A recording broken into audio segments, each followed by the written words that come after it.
प्रभु यीशु मसीह के नाम में आप सबको जय मसीह की। प्रियो, प्रभु ने हमें इस दुनिया में भेजे हैं कोई मकसद से, कोई योजना से। जिस तरह जब प्रभु यीशु इस जगत में आए तो जब वो किसी भी काम या चमत्कार को करते थे तो वो एक टाइम में एक ही जगह रहते थे, इसलिए कि वो देह में थे, इसलिए दूसरे जगह आत्मा बचाना मुश्किल होता था। इसलिए जब वे स्वर्ग जा रहे थे तब उन्होंने कहे थे कि मैं जा रहा हूँ और मेरे बाद वो सहायक तुम्हारे पास आएगा जो तुम्हें सब बातें सिखाएगा। और जब हम प्रेरितों के काम दूसरा अध्याय पढ़ेंगे तो वहाँ पर सहायक आत्मा या पवित्र आत्मा चेलों के ऊपर उतरा, ताकि जो काम यीशु नहीं कर सके वो चेले करें। इसलिए क्योंकि खुद यीशु ने क्या कहा था कि तुम मुझसे भी बड़े बड़े कार्य को करोगे। परमेश्वर ने अपने बेटे को हम सबके लिए दे दिए और यीशु ने पवित्र आत्मा हमें दिए कि जो काम अकेले से नहीं हो पाएगा वो एक सहायक मिलने से आसानी से हो जाए। इसका मतलब ये है कि जो हमें सहायक के रूप में मिला है, हमारे अंदर है, उसके साथ मिलकर उन बातों को, सुसमाचार को जगत की छोर तक पहुंचाना है जो हमें मिला है। उसे सहेज कर नहीं रखना है कि वो नष्ट हो जाए। हमें प्रभु के वचन को फैलाना है। जो लोग प्रभु को नहीं जानते उन लोगों तक वचन को पहुंचाना है। अगर हमारा दिल उन लोगों के लिए नहीं टूट रहा, नहीं दर्द है हमारे अंदर, जो प्रभु को नहीं जानते, प्रभु से दूर हैं, तो याद रखिए हमने भी कभी प्रभु को नहीं जाना। ये हमको समझना है और हम भ्रम में जिए जा रहे हैं कि हम प्रभु को जान रहे हैं। अगर हम मत्ती रचित सुसमाचार 4 अध्याय 19-20 पद पढ़ेंगे तो उसमें क्या लिखा? यीशु ने क्या कहा था कि मैं तुम्हें मनुष्यों के पकड़ने वाले बनाऊंगा, और वे तुरंत उनके पीछे हो लिए। जब प्रभु ने उन चेलों को चुनकर अलग करके उनके द्वारा जो कार्य करवाए, वही कार्य हमारे जीवन से भी प्रकट होना है। इसी योजना के तहत हमें जगत में उन्होंने लाए या रखे हैं।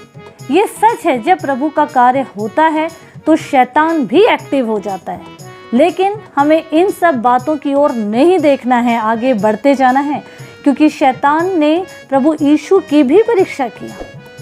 हमें वचन में इतना मजबूत हो जाना है कि शैतान के हर वार का जवाब हम वचनों के द्वारा दे सके, क्योंकि जब यीशु की परीक्षा हुई तो उसके पीछे चलने वालों की भी परीक्षा होना तय है। प्रियो, एक याद रखिए बात को, क्योंकि वचन क्या कहता है? बुराई से हारना नहीं है, परंतु भलाई से बुराई को जीत लेना है। एक बात याद रखिए, यीशु ने जब स्वर्ग चले गए उसके बाद चेलों ने या प्रेरितों ने अपना अपना काम शुरू किया। पतरस यूहन्ना ने एक जन्म के लंगड़े को चंगा किए। पतरस की परछाई से बीमार अच्छे हो जाते थे। पौलुस के शरीर से जब कपड़ा, अंगोछा कुछ भी टच करके बीमारों पे डाला जाता था तो वो अच्छे हो जाते थे, चंगे हो जाते थे। प्रेरितों के द्वारा बहुत बड़े बड़े काम होते थे, यहाँ तक कि मुर्दे भी जिंदा होते थे। लेकिन जब उनको सताया जाता था तो वो दुखी नहीं हो जाते थे, बल्कि खुश हो जाते थे। जब उनको कैद में डाला जाता था तो वो खुश होते थे।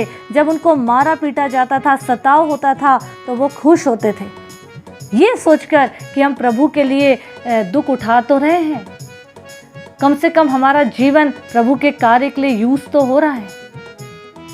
कभी हमने ये सोचा कि आज हमारा जीवन कैसे चल रहा है, प्रभु के कार्य के लिए हम कहाँ तक हैं, कहाँ तक बढ़े हैं?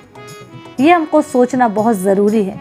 पौलुस के कष्टों का सफ़र हम प्रेरितों के काम 27 अध्याय में देख सकते हैं।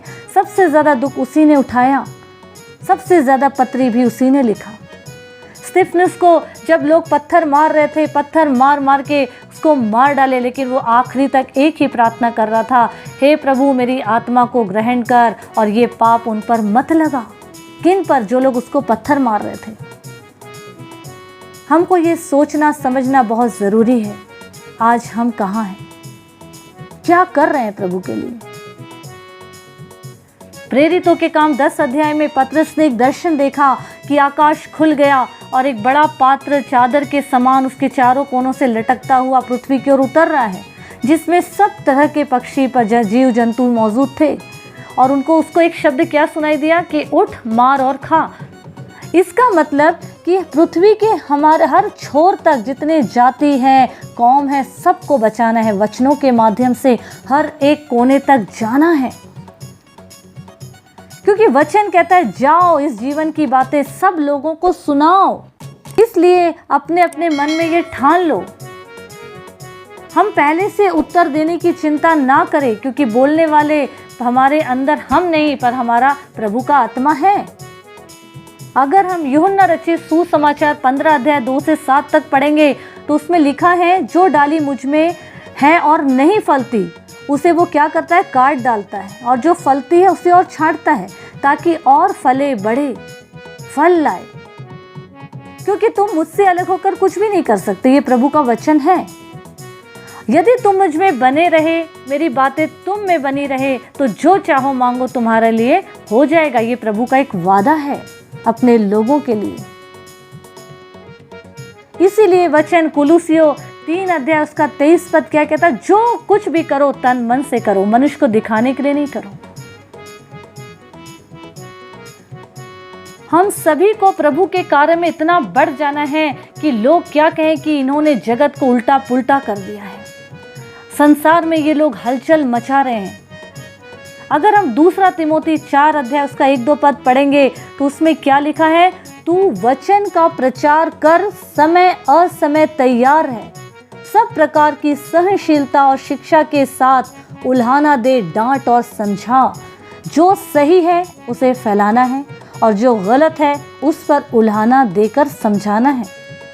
इसका मतलब एक एक मानव जाति तक वचन को फैलाना है। जब हम आत्मा और सच्चाई से प्रभु के कार्य में लग जाएंगे और लोगों का सताव आएगा तो हम ये प्रार्थना नहीं करेंगे कि प्रभु हमें बचा या इन्हें उठा ले, बल्कि हम क्या प्रार्थना करेंगे, प्रेरितों के काम 4 अध्याय उसका 29 पद कि अब हे प्रभु उनकी धमकियों को देख और अपने दासों को ये वरदान दे कि तेरा वचन बड़े हियाव से सुनाए। क्योंकि वचन कहता है कि पलटा ना लेना, पलटा लेना मेरा काम है। हमें वचन से बाहर नहीं जाना है। क्योंकि याकूब की पुस्तक अगर हम पढ़ेंगे पत्री, उसमें 3:2 में क्या लिखा है, जो कोई वचन में नहीं चूकता वही तो सिद्ध मनुष्य है। क्योंकि आज चमत्कार के नाम पर लोग खुद को आगे रख रहे हैं, खुद की वाहवाही चाहते हैं, खुद की तारीफ चाहते हैं, प्रभु को पीछे रख दिए। मतलब यदि कोई व्यक्ति पवित्र आत्मा से भरा हुआ है तो वो खुद को नहीं, वचन का प्रचार करेगा। वो इस संसार में भटके हुए लोगों को जीवित परमेश्वर का वचन देगा, जो प्रभु के चेले करते थे। प्रियो, आज प्रभु ने हमें भी ये जीवित वचनों से भरे हुए वचन दिए हैं और हमें उसके कार्य को आगे बढ़ाना है, वचनों का प्रचार करना है, एक एक आत्मा बचाना है ताकि एक एक का उद्धार हो। प्रियो, बाइबल में एक यही पुस्तक है जो अधूरी है और वह है प्रेरितों के काम। क्योंकि प्रेरितों के काम आज भी हो रहे हैं, वचन फैला रहे हैं, प्रेरित हो, पास्टर हो, और ये काम प्रभु यीशु के आगमन तक चलता रहेगा। आज एक सवाल है, क्या हम उन प्रेरितों में शामिल हैं जिनको प्रभु ने अपना कार्य सौंपे हैं? अगर हाँ तो इस कार्य को अंजाम दीजिए, अगर नहीं तो समय रहते शामिल हो जाइए प्रभु के कार्य में। अपना अपना जीवन प्रभु को दे और हम ये कह सके जो प्रेरित पौलुस ने कहा था फिलिपियों 4 अध्याय 13 पद में, जो मुझे सामर्थ्य देता है उसमें मैं सब कुछ कर सकता हूँ या सब कुछ कर सकती हूँ। प्रियो, आगे बढ़िए, हियाव बांधिए, दृढ़ होइए और प्रभु के राज के फैलाव और उन्नति का कारण बनिए। प्रभु की दया हम सभी के जीवन पर हमेशा बनी रहे। आमीन।